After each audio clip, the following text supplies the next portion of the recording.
وإلى المبلغ الإعلامي الرسمي الديني لمرجعية السيستاني إلى رشيد الحسيني.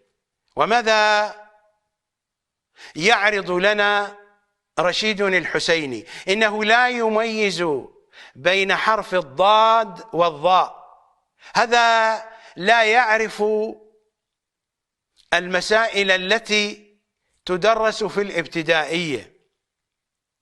لقد تعلمت هذه المسألة لا أتذكر إما وأنا في السنة السابعة أو في السنة الثامنة، وأتقنتها إتقانا إلى اليوم. الفارق بين الضاد والضاء. سؤال يوجه إلى رشيد الحسيني، وهو الذي صدرته المرجعية كي يجيب على أسئلة الشيعة. رجاء اعرضوا لنا الفيديو. الأخ مصطفى عادل يقول: سيدنا الكريم، أنا ما أقدر أفرق من ناحية اللفظ بين حرف الضاد وحرف الضاء في الصلاة. يعني الضاد واضح على أنه اللسان ما يصير بين الأسنان، وإنما اللسان يكون في تحت الأسنان العلوية. نعم. ضا ضا ضا. نعم. أما الضاد يخرج اللسان بين الأسنان. ضا ضرب ضرب فلان. نعم. أما الضالين ضا ضا. فاللسان يكون خلف الأسنان العلوية، هذا الضاء. والضاد لا، اللسان يكون بين الأسنان، هذا فرقها. ولكن متى تستعمل هذه بحسب الموارد. طيب، افتهمتوا شيء؟ بعدين يقول: ولكن متى تستعمل هذه بحسب الموارد. أي موارد هذه؟ ما هذه حروف، حرف له صوت وهذا الصوت له مخرج. ما هي هذه الموارد؟ هل نحن نتحدث مثلا عن حالة في علم النحو تكون الكلمة مرة في حالة إعراب ومرة في حالة بناء، أو أن الكلمة قد تكون مصروفة في بعض الأحيان وقد تكون ممنوعة من الصرف في أحيان أخرى؟ مثلا على سبيل المثال هذه حروف، حرف الضاد وحرف الضاء، حروف لكل حرف صوته، وهذا الصوت له مخرج. ما هذا الهراء؟ هذا رجل جاهل تنصبه لكم المرجعية كي يجيبكم بجهل. المشكلة أن هذه الأجوبة تقطع أيضا وتوضع على قنوات على اليوتيوب كقناة مسائل شرعية، تقطع هذه الأسئلة لأجل أن يرجع إليها الشيعة. أدري مرجعنا مطي، خطيبنا مطي، المبلغ الإعلامي الرسمي للمرجعية مطي، حوزة كلها مطاية. ولكم يا شيعة، يا شيعة، إذا كنتم تعتقدون بإمام زمانكم، إمام زمانكم قال لكم ارجعوا إلى رواة حديثنا، ما قال لكم ارجعوا للمطاية. حوزة النجف حوزة مطاية، وهذه الحقائق بين أيديكم. المرجع مطي، والخطيب الأول مطي، واللي ينطيكم الفتاوى عبر التلفزيون مطي أيضا. هذا اللي ينصبه مطي لو مو مطي؟ زين، اللي ياخذ من عنده أحكامه مطي لو مو مطي؟ شو تقولون أنتم؟ حوزة النجف ما بيها غير المطايا، هذا هو الواقع.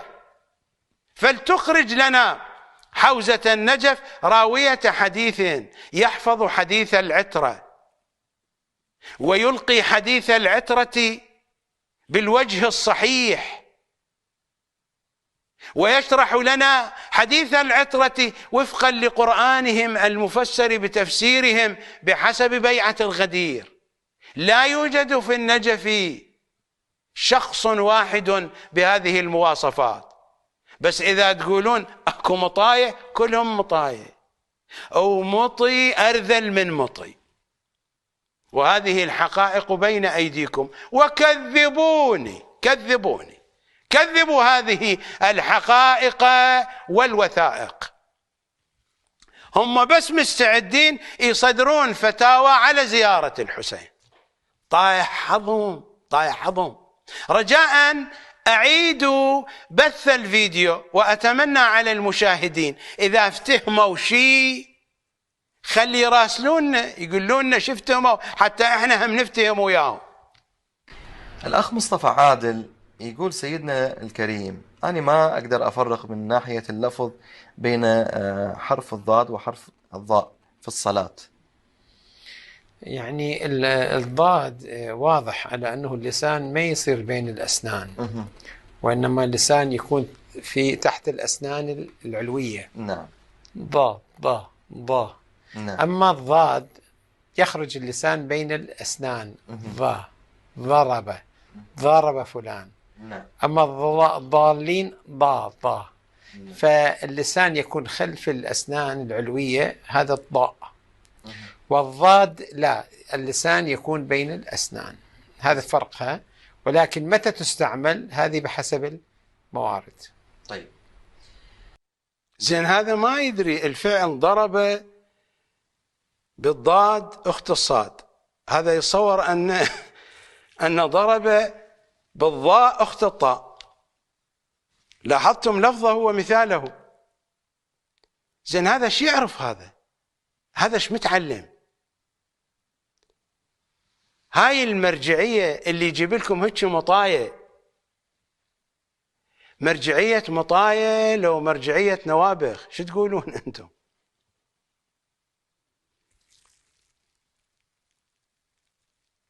بليت بأعور فشكوت منه، فكيف إذا بليت بأعورين؟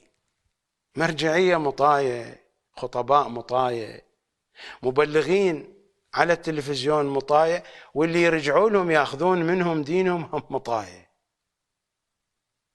إن الحمار مع الحمير مطية، فإذا خلوت به فبئس الصاحب. الذكر دائما أن الإمام الحجة قال لكم ارجعوا إلى رواة حديثنا، ما قال لكم ارجعوا إلى المطاية. ابحثوا، تأكدوا هل هناك من توقيع صدر من الناحية المقدسة قال لكم الإمام ارجعوا إلى المطاية. إذا لقيتوا أرسلوا لنا هذا التوقيع، جزاكم الله خير الجزاء، حتى احنا هم نروح نرجع للمطاية نشوف لنا مطي ونمشي وراه.